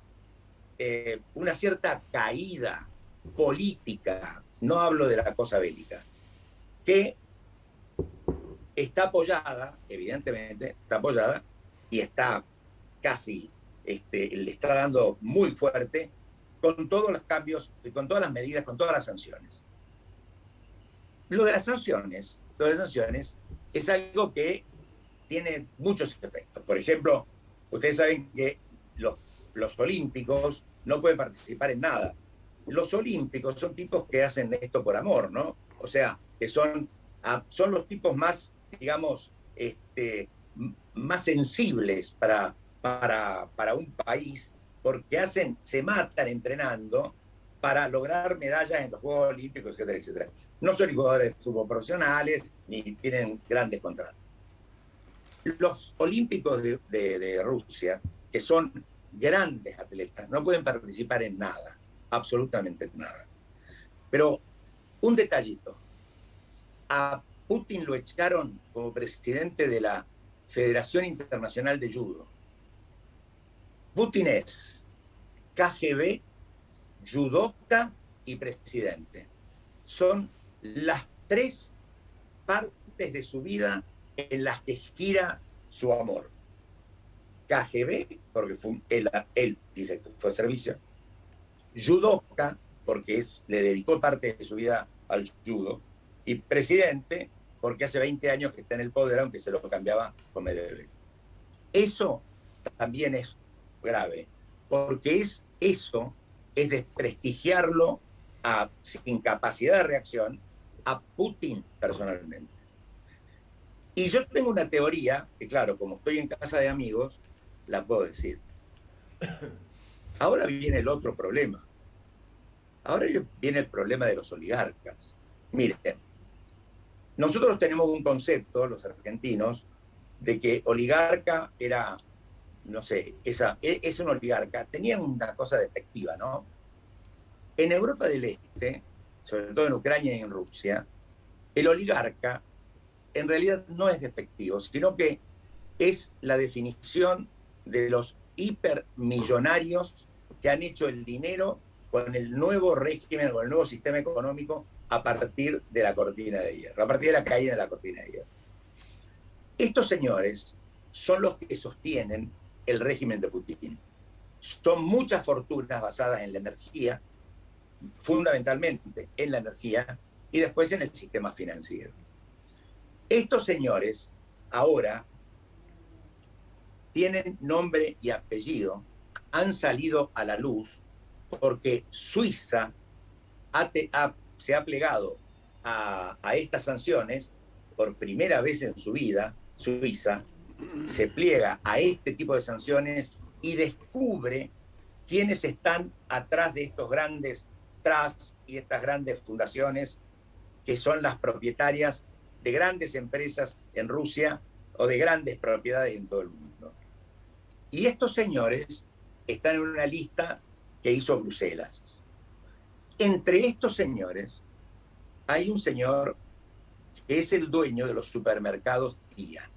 ¿Supermercados? En el mundo. Día. Sí. Estuvieron en la Argentina también. Están. En algún momento estuvieron en la Argentina. Este hombre, que tiene un fondo de inversión monumental, fue accionista de Carrefour en su momento, se peleó y se vino. Este hombre acaba de ser nominado como uno de los que soporta con sus fortunas a el régimen de Putin. O sea, le van a frizar los activos. Ahora bien, ¿qué hizo este hombre hoy? Él dijo que, como era una equivocación, iba a renunciar a la presidencia del fondo de inversión, que es el dueño de Día, para no dañar el patrimonio.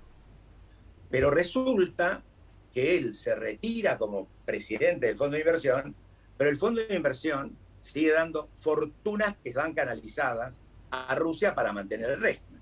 Puede ser parecido al caso de Abramovich. ¿Puede ser parecido al caso de Abramovich, que acaba de vender el Chelsea de Inglaterra? Sí, bueno, claro, digamos, Abramovich es otro candidato. Es otro candidato. ¿Por qué dijiste Entonces, Día? Perdóname. ¿Por qué dijiste? No, disculpa. Sí. No. ¿Por qué dijiste lo de Día? Día sigue estando en la Argentina, ¿eh? Ya no pertenece. Pero es él. Ah, es él. Sí. Es de él. Es un fondo internacional. Sí, es de él. Entonces, sigue adelante. Pero lo que quiero decir es que estos señores son ahora los castigados.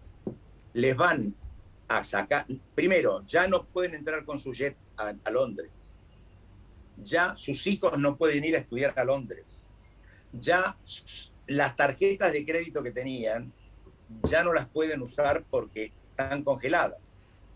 Y ellos mismos empiezan a tener problemas en lo que se llama el trade.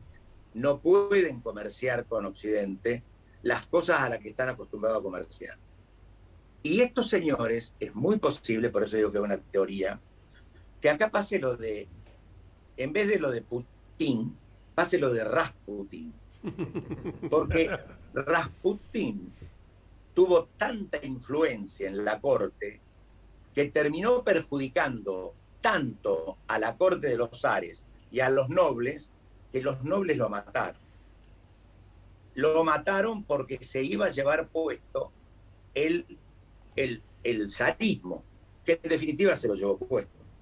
Entonces, a esta gente hay que tenerla muy, pero muy a la vista, porque son el último soporte que tiene Putin interno. Afuera ya no tiene nada. China, ambigua, ¿no? China, bastante ambigua. Entonces, yo lo que estoy viendo es que... y digo, el tema lo que me preocupa es Lavrov. A mí que hable Putin, la verdad, me parece que Putin es un personaje, ya hoy parece un personaje del show off, trabaja para la Galerie, para los rusos a los que puede convencer, y es, por decirlo de alguna manera, un payaso. Es un tipo que se ve que tiene la enfermedad de Howard Hughes. ¿Se acuerdan de Howard Hughes? Sí. El más rico de todo rico en su momento, que le agarró era hipocondríaco a tal punto que se murió encerrado en una habitación de un hotel con las uñas largas, el pelo largo, de viejo porque no dejaba entrar a nadie para que no le metieran un microbio. Y si ustedes ven los videos de Putin, fíjense a cuántos metros está él sentado de sus generales, mientras sus generales están todos juntos. Algo le está fallando a este señor como para que tenga ese tipo de actitudes, esas cosas que son casi show off.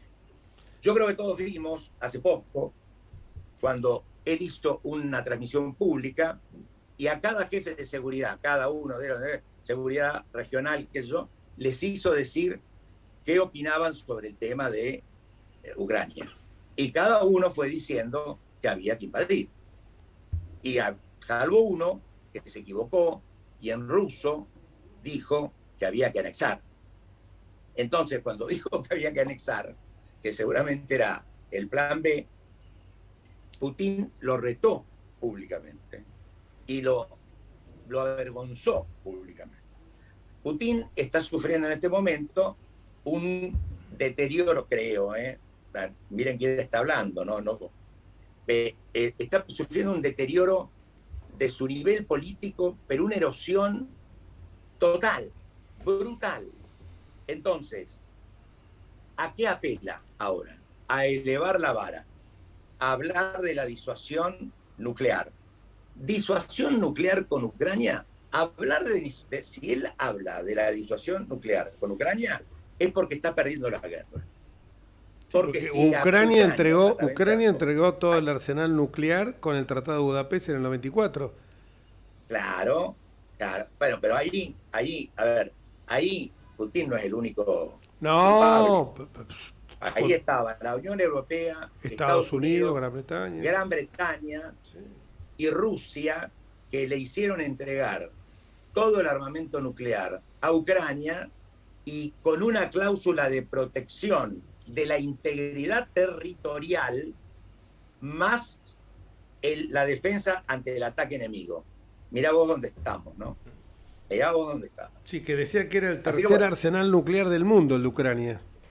Sí, pero me parece que la amenaza de Putin, no se refiere a Ucrania. Sí. Putin se está refiriendo al resto. A Occidente. Claro. Es decir, de atacar a Occidente o de en lo que su mensaje sería defenderse con armas nucleares, porque él considera que Occidente lo está atacando con todas estas bloqueos financieros y bloqueos personales y bloqueos a Rusia en todos los ámbitos. Bueno, un dato, en 2014... Comparto. Cuando fue lo de Crimea... Este no es un mensaje para Ucrania. A Ucrania no necesita darle este mensaje. Se lo está dando a Occidente, ¿no? Pero, digamos, no lo veo bien al futuro del señor Putin. No lo veo prácticamente, o sea, no lo veo, mi percepción nada más, no lo veo bien a Putin. Yo no sé cómo va a terminar esto, no creo, francamente, que esté tan loco como para desatar una guerra mundial, pero les voy a decir algo también. Me paran y me cortan cuando quieran. Yo vi el discurso de Putin directo el día anterior a que él reconociera a la República Separatista. El día que habló de Ucrania, de que Ucrania no tenía ninguna justificación de ser, que Ucrania era una confusión de Lenin, era un error de Stalin y que todavía estaban buscando los papeles para ver si se justificaba, encontraban una razón por la cual Nikita Khrushchev le regaló Crimea a Ucrania. Después de haberle pasado el trapo a toda su historia, a todas sus estatuas, dijo: Ucrania no tiene razón de ser. ¿Cierto? Bien. Los ucranianos son corruptos, son drogadictos, y hablaba en el rictus que tenía, era de odio visceral, era de odio, un hombre que hablaba con odio. Y a mí me gustaría que pasemos un día un video de este discurso y alguna película en blanco y negro de Hitler cuando arengaba en su discurso del 39, antes del ataque a Polonia del 39, cuando arengaba diciendo que el futuro era de Alemania y que había que exterminar a los judíos. El odio es el mismo, los destinatarios son otros, pero los mecanismos son muy parecidos, ¿no? Acá estamos viendo que estaba hablando el ex embajador argentino en Rusia y señala que si bien 141 Lagorio, si bien 141 países del mundo rechazan a Rusia, por el otro lado también está diciendo que puede desatar Putin una tercera guerra mundial. Yo me inclino más por tu teoría, por aquello de que la víscera más sensible del hombre es el bolsillo, y ayer Biden hizo un fuerte hincapié en su discurso de inauguración de las sesiones, diciendo que iban a confiscar todos los bienes que tenían, y además hizo algo anunciativo diciendo los yachts, los autos de alta gama, las propiedades, los aviones, que se le iban a incautar. Porque les duele. Claro, porque eso es lo que más le va a doler. Y eso me parece que es el arma más potente que hoy tiene, hoy tenemos de Occidente, porque es la guerra, vos dijiste bien claro, la guerra, Ucrania es el primer eslabón, él va por Occidente. ¿Querías agregar algo vos, Ezequiel? Sí, en 2014, ¿qué tal, Ricardo? En 2014, ¿cómo te va? Cuando fue lo de Crimea, en un momento Occidente amenazó con sacar del SWIFT, que es lo que pasó ahora a Rusia, y Rusia dijo que sacarlo del SWIFT significaba la guerra. Y eso fue lo que impidió en ese momento que lo sacaran del SWIFT. Bueno, estamos viendo un reacomodamiento de Occidente que, pese a esas palabras de Putin en su momento, lo sacó del SWIFT y está jugando muy fuerte con estas sanciones que esperemos que tengan un efecto pronto. Y además yo diría que deberíamos leer el proceso de la Unión Europea, porque la Unión Europea en este mes y medio último fue muy europea pero poco unión hasta el final, porque Alemania no quería romper relaciones por el Nord Stream 2. Italia hacía reuniones de videoconferencia con Putin porque si le cortan la energía, todo lo que producen le va a salir 37.000 millones de euros más. Entonces, cada uno se la mía por lo que le iba a costar. Lo importante de todo esto es que hasta Hungría, que declaró al principio que no iba a apoyar a Ucrania, porque Ucrania no respetaba la minoría magyar que está en la frontera con Ucrania, que vive ahí, y que dice que no le respetan los derechos ancestrales, etcétera, etcétera, hasta Hungría se ha plegado 100% a este tipo de medidas. Como ustedes son, digamos, como no los quiero casar más, porque no soy, no quiero tener... No, si vos vieras, perdón, si vos vieras la tensión que hay acá, te darías, bueno, nos estás viendo por televisión, si estás con la pantalla, sí, y te hubieras visto, sí. Y sobre todo en la pausa, me sorprendió Pérez San Martín Osvaldo, que no es de regalar lisonjas, precisamente cuando lo dice, realmente uno presta mucha atención, y en la pausa hizo un comentario que muy impresionado con lo que estaba diciendo vos, ¿no? Está bien, vos lo estás, aparte que conocés mucho más que los periodistas que están yendo como enviados, sacando algunos, como el caso de Elisabetta Piqué, que vive hace años allá, pero que está en Italia. Vos conocés de primera mano esto, porque vos has vivido los últimos 40 años, casi 40 años, has vivido prácticamente la mayor parte del tiempo allá entre Ucrania y Polonia. Entonces esto lo conocés, que conocés los usos, las costumbres, te manejás de otra manera, y que por eso es tan valioso tu testimonio, y por eso no nos estás cansando para nada. Pero te cuento algo, Jorge. Sí. El día anterior a la invasión, yo estuve en un evento con un amigo mío que es el ministro de Deportes del gobierno son dos tipos muy jóvenes. Yo conozco a los que están gobernando. No son estadistas, pero no son drogadictos. No son drogadictos, son nacionalistas. A ver, ¿por qué son nacionalistas? Nacionalistas. Son ucranianistas. Hace 31 años declararon independencia. Los que nacieron desde hace 31 años hasta ahora se criaron en un país independiente. Pero los que tenían 15 años, que hoy tienen 45, también se criaron en un país independiente. Y en un país independiente que quiere ser europeo. Entonces, cuando miran el horror de lo que puede venir, que es Rusia, y para eso tendrían que girar totalmente, se justifica este desbande de gente joven, porque es toda gente joven, que hubo en las fronteras para tratar de salir del país, ¿cierto? Así que vamos a ver cómo sigue esta película. Van a tener que parar la matanza, porque esto es terrible, el Kharkov es terrible, realmente terrible, y la van a tener que parar porque si no la paran, el próximo tribunal de Nuremberg se lo van a hacer a Putin. Muy claro. Muchísimas gracias, Richard. Y queremos tener todas las semanas ahora acá. No terminé porque les voy a tirar, quiero preguntar algo. Un título. No, ahora soy yo el que pregunta. A ver, le voy a decir dos cosas. Vamos al noticiero. Me dice que sigamos, listo. Un minuto. No me pongan un minuto. Está muy interesante. Y ustedes desde allá están más interesados que yo. Así que desde el control, esto es muy, muy doméstico. Contanos, haceros la pregunta, Ricardo.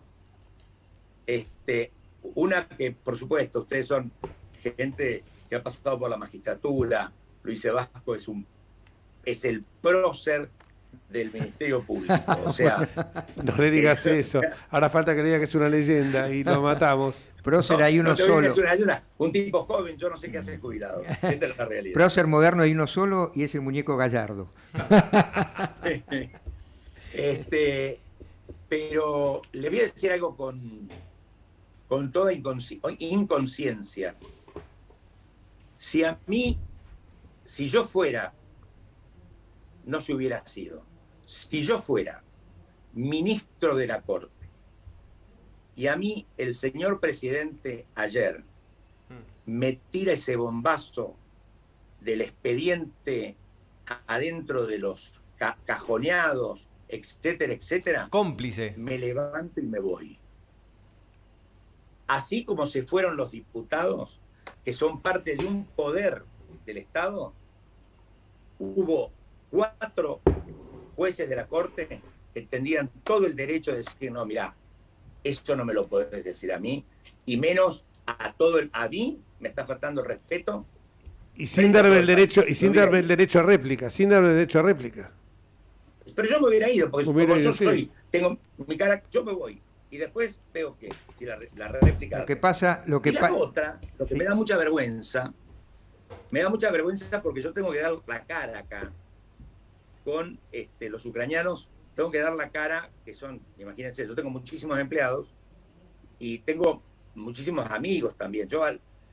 Imagínate, el tipo que se dedica a la actividad vitivinícola, si no tiene amigos es porque hace veneno, ¿cierto? Entonces, acá lo hemos probado todo. Entonces, digamos. Y damos fe de tu vino, de que lo hemos probado todos y es excelente. Del local, o sea, no lo importamos. Del local. Yo estoy lleno de amigos. Ustedes saben que yo tuve que dar la cara porque cuando el señor presidente fue a visitarlo a Putin y le habló que lo quería conocer a los ojos, que quería decirle que quería verlo, que estaba podrido del Fondo Monetario y de Estados Unidos, y además le dijo que le abría las puertas de América Latina a través de la Argentina, ¿no? Yo tuve que salir a explicar a toda la gente que me preguntaba si estábamos alineados como país con el país que estaba por atacar a Ucrania. Imagínense que es muy difícil, porque había un video que prácticamente era como un video pornográfico, ¿cierto? Es decir, cuando a un tipo lo filman en una actitud pornográfica, se la muestran y no tiene justificación para decir, no, es un armado, más que armado. El presidente se mandó esa pirueta y la pagamos nosotros explicando que no era así, que el señor es una especie de barrilete que donde va a parar le sale el altoparlante y habla lo que quiere hacer escuchar al territorio donde está volando. Esto va por mi cuenta. No, lo compartimos totalmente. Pero la pregunta es que a mí me gustaría que me dijeran dónde en el discurso del señor presidente de ayer está la condena a la invasión rusa. En ningún lado.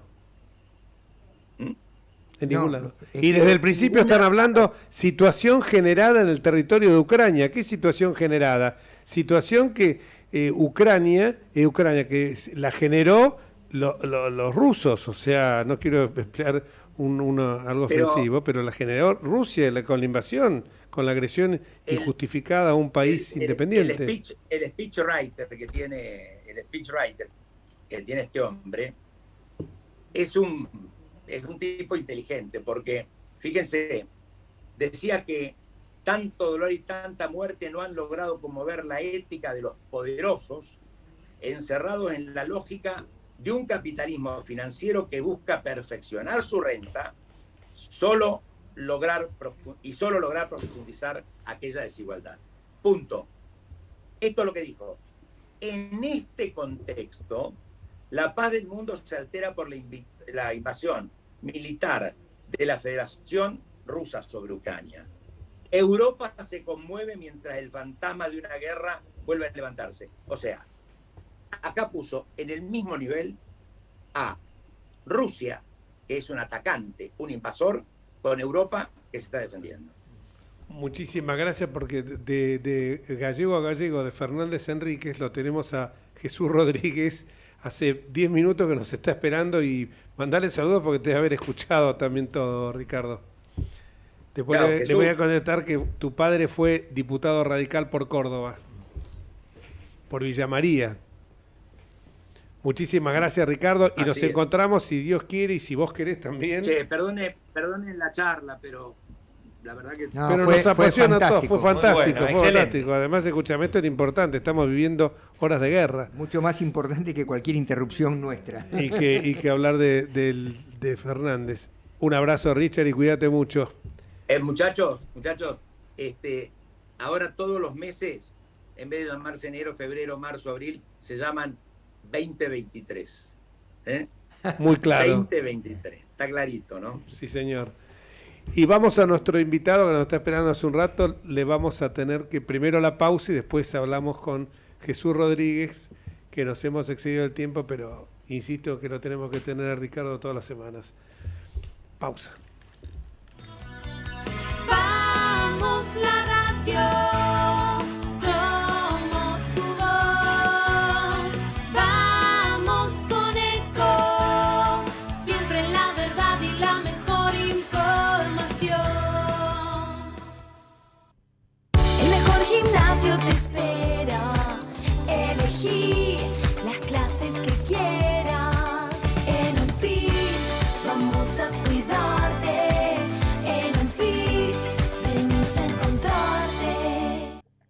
¿Cómo prevenir dengue, zika y chikungunya? Sin criaderos no hay dengue. Limpia tu patio de objetos que acumulen agua. Elimina agua estancada de recipientes. Reemplaza con tierra o arena el agua de tus flores. Tapa los tanques de agua y cisternas. Tira y perfora llantas para que no acumulen agua. Limpia floreros y bebederos. Recordá, sin criaderos no hay dengue. Intendencia Menéndez.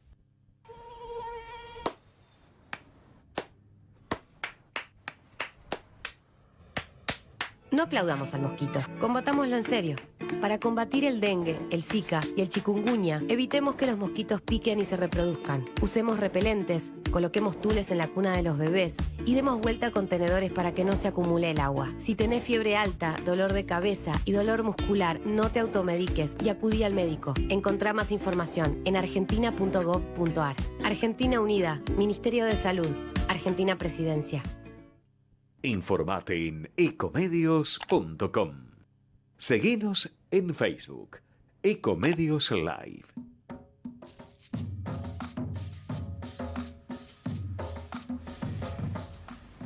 Y volvemos al programa después de esta charla tan rica con mi querido amigo, condiscípulo de la Facultad de Derecho,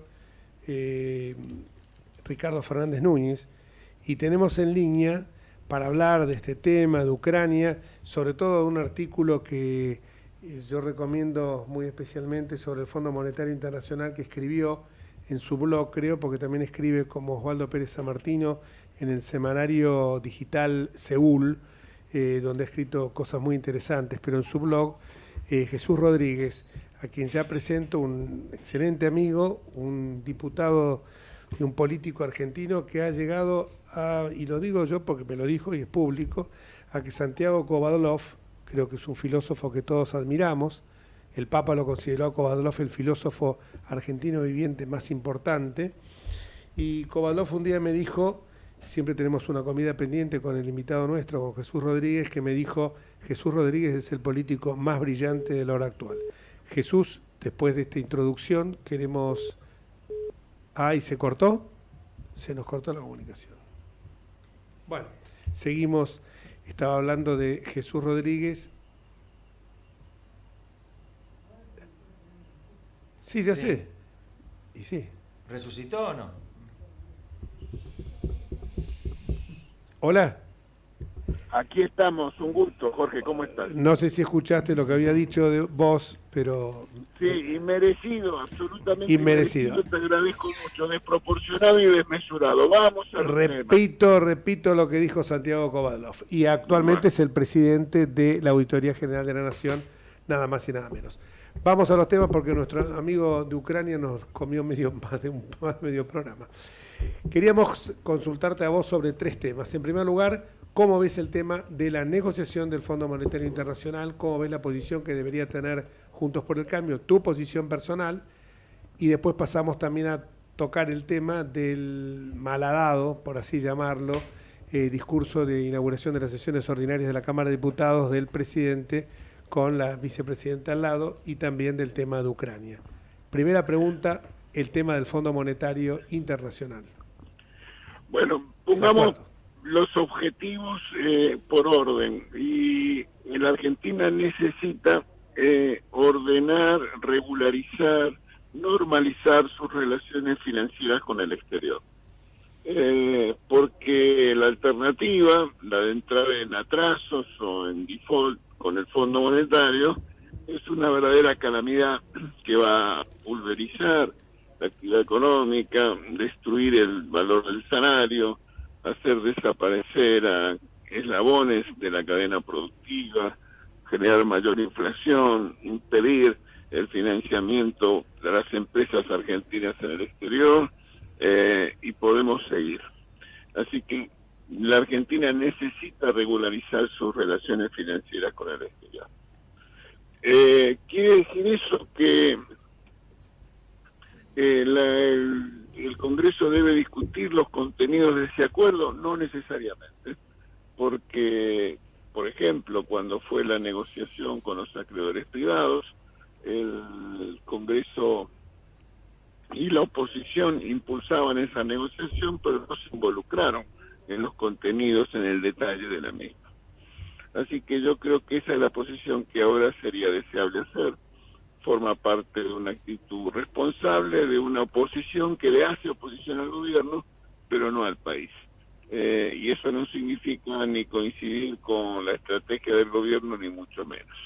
Ese es mi punto de vista en relación a este tema, que yo admito que no es sencillo, porque cuando uno escucha las descaminadas afirmaciones del presidente y las acusaciones que llevó adelante, no tiene más que indignarse, pero una fuerza política no tiene que acompañar la indignación social, sino encauzarla. Y la manera de encauzar esa indignación social creciente, que al mismo tiempo se exteriorizó en las urnas, es la de ofrecer una alternativa. Y la alternativa es la de proveer certidumbre y previsibilidad. Y creo que ese es el camino que hay que recorrer. Perdón, Jesús, Osvaldo Pérez San Martino. ¿Qué tal? ¿Cómo te va? Vos decís que entonces Juntos por el Cambio debería votar favorablemente el proyecto, aun cuando... No. Yo digo que lo que debe... la técnica parlamentaria del momento dependerá de las circunstancias, de las características y de cómo se desarrollan los acontecimientos. Lo que no debemos hacer es contribuir a que contribuir a frustrar el acuerdo. El acuerdo tiene que producirse y la responsabilidad y el contenido de ese convenio es responsabilidad del Poder Ejecutivo, pero nosotros no, eso no quiere decir necesariamente votar afirmativamente, antes al contrario, diría que lo que hay que votar, si llegara a ser necesaria una votación, la necesidad de la refinanciación, pero de ninguna manera los contenidos del acuerdo. Claro. Muy claro. Segundo tema, el discurso de ayer. Sí, ¿puedo hacer una acotación sobre esto? ¿Qué tal? Soy Luis Vasco. Sí, en realidad, con toda estas idas y vueltas con la cuestión del acuerdo con el Fondo Monetario y sus consecuencias económicas, ¿no debería estar ya trabajando Juntos por el Cambio seria y formalmente en pensar cómo vamos a salir de esta situación económica? Porque yo no veo que el gobierno esté planteando, pese a todo el tema del acuerdo, un plan económico que nos pueda sacar de esta crisis de alta inflación, de parálisis del comercio, de falta de divisas, etcétera. ¿Se está trabajando o no debería estarse trabajando ya en una opción para salir de esta crisis y que eventualmente esto no nos agarre sin tener ya programado una salida? Completamente de acuerdo. Yo creo que el gobierno es incapaz de ofrecer una recuperación para la Argentina, por muchas razones. Primero, porque desprecia la calidad institucional, y eso es un problema severo para pensar en imaginar siquiera la posibilidad de una mejora de las condiciones materiales de vida de los argentinos. En segundo lugar, porque su dispositivo de aliados internacionales es completamente extravagante, para decirlo menos, y no se compadece con ese objetivo. Así que no tengo duda acerca de la impotencia de este gobierno para ofrecer una opción, y eso refuerza la necesidad que desde la alternativa de Juntos por el Cambio se avance en ese sentido. Y en esa dirección, ya antes de la elección general de octubre del año pasado, Juntos por el Cambio hizo conocer los 8 pilares de propuesta para avanzar en la superación de la crisis, y me consta que se está trabajando ahora en profundizar esas proposiciones para cuando lleguemos al gobierno tengamos más precisa y claramente el camino y la hoja de ruta para avanzar en la recuperación de la Argentina. Gracias. No, muy acertado. ¿Qué opinión te merece el discurso de ayer? Bueno, me pareció, a veces, yo estuve ahí, así que lo pude ver en vivo y en directo. Te diría lo siguiente: a veces dos recuerdos te voy a dar. Uno, que alguna parte de su discurso me hacía acordar a cuando, sobre todo con la cuestión tarifaria, cuando el presidente Ovalde dijo que depositó dólares, recibirá dólares. Es inconsistente. Y la otra cosa que a veces me parecía, no el discurso de un presidente de una asamblea legislativa, sino en un dirigente en un congreso partidario, porque le hablaba a sus sostenes y a su fuerza y a sus militantes, su fuerza política o a su jefa política, pero olvidado en muchos aspectos que era el presidente de la Nación Argentina. Sí, realmente parecía que estaba directamente hablándole a la vicepresidenta, que por otra parte Claro. era la que conducía la suerte de maestra de ceremonia, ¿no? Así La es. que indicaba los movimientos. Así Y es. después yo creo que a lo mejor no termino no me termina de cerrar bien el tema de el haberse levantado del recinto, una parte sí de Juntos por el Cambio y la otra no. Creo que igual yo siempre sostengo que en nuestro espacio, Juntos por el Cambio, la fuerza que tiene es justamente la unidad en la diversidad. No buscamos la uniformidad, sino la unidad, o sea, no eliminar las contradicciones, sino justamente armonizar las diferencias que podemos tener. Pero la imagen que trasuntó a la gente en general, al público en general, al público que no está tan metido en el mundillo político, es que lo vieron como que había una división. Sí, yo creo que no fue una imagen oportuna ni productiva. Pero en todo caso es secundario. Lo que tenemos que preguntarnos y trabajar nosotros Juntos por el Cambio, formular una alternativa que tenga liderazgo, que contemple un programa y que al mismo tiempo dé cuenta de la necesidad de construir la mayoría política y social para llevarlo a cabo. Tu visión sobre el conflicto de Ucrania, la invasión del descerebrado de Putin sobre el territorio ucraniano, contanos un poquito cómo lo estás viendo y viviendo, Bueno, ¿no? Se trata de un desafío al orden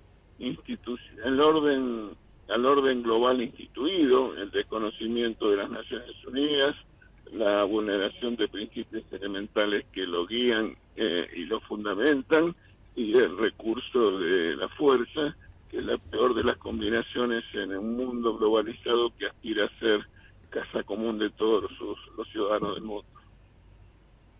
¿Y la posición del gobierno argentino al respecto? Es una suma de contradicciones inaceptables que solo lleva a confundirle al mundo la posición de la Argentina. Porque casi diría que a mí no me sorprende ni me confunde la posición de otros países de América Latina, porque es clara, definida.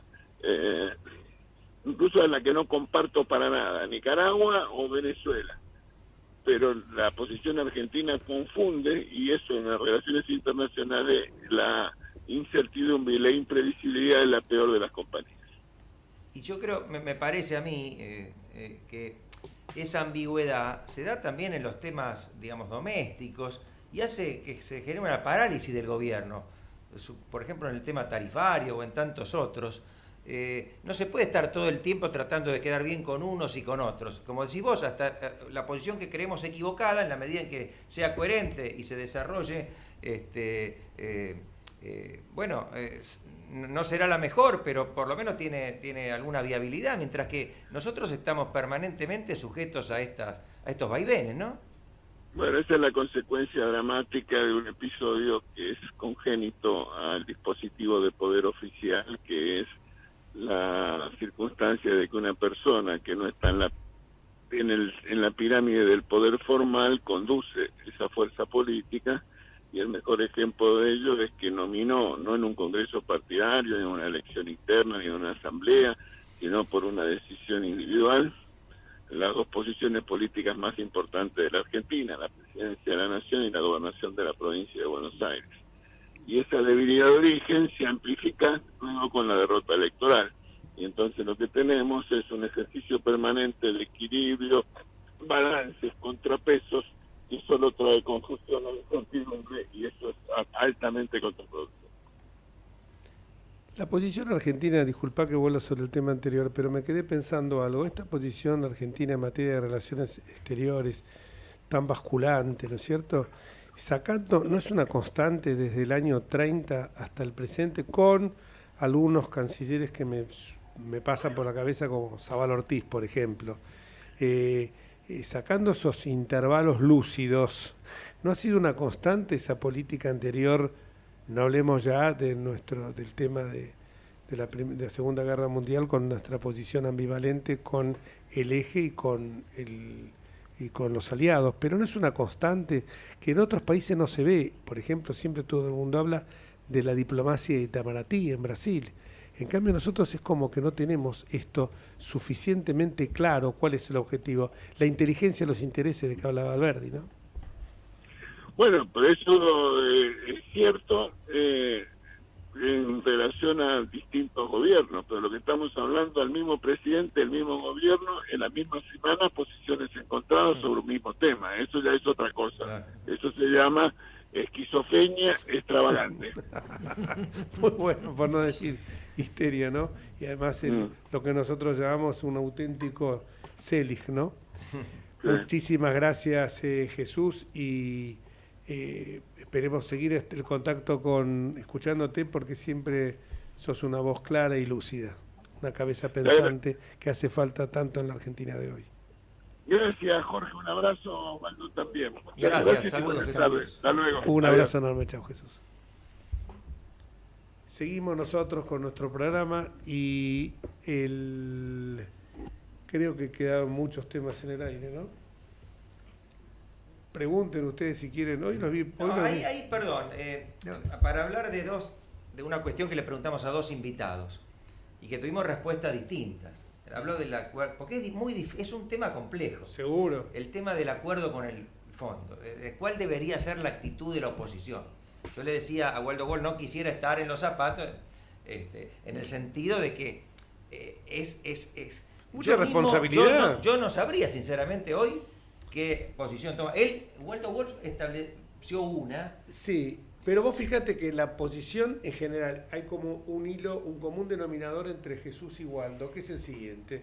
Ambos dicen, en definitiva, de no dar quórum. De dar quórum. Al revés. De dar quórum. Quizás Waldo dice, bueno, en un razonamiento...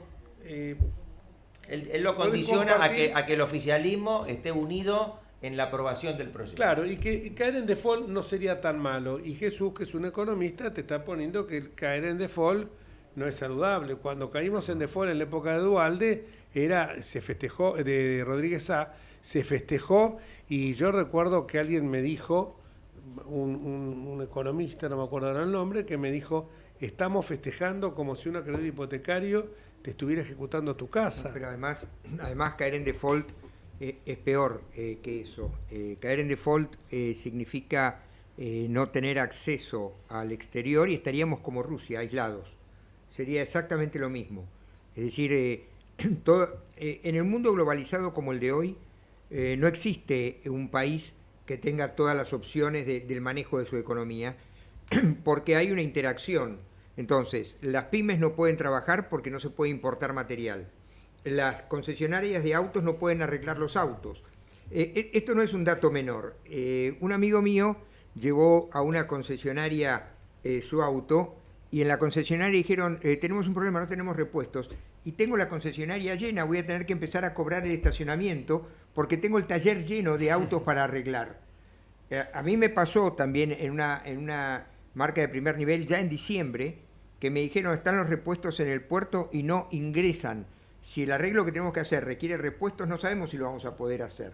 Esto ya está pasando en la Argentina y se va a profundizar. Entonces, lo que pasa es que nadie explica claramente a la gente qué significa caer en default. Dicen, no, sería terrible. Dicen todos, no dicen qué es lo terrible. Lo terrible es esto, es la paralización absoluta de la economía, porque la economía en Rusia y acá es una economía interdependiente. Entonces, las fábricas no pueden producir, las pymes no pueden entregar.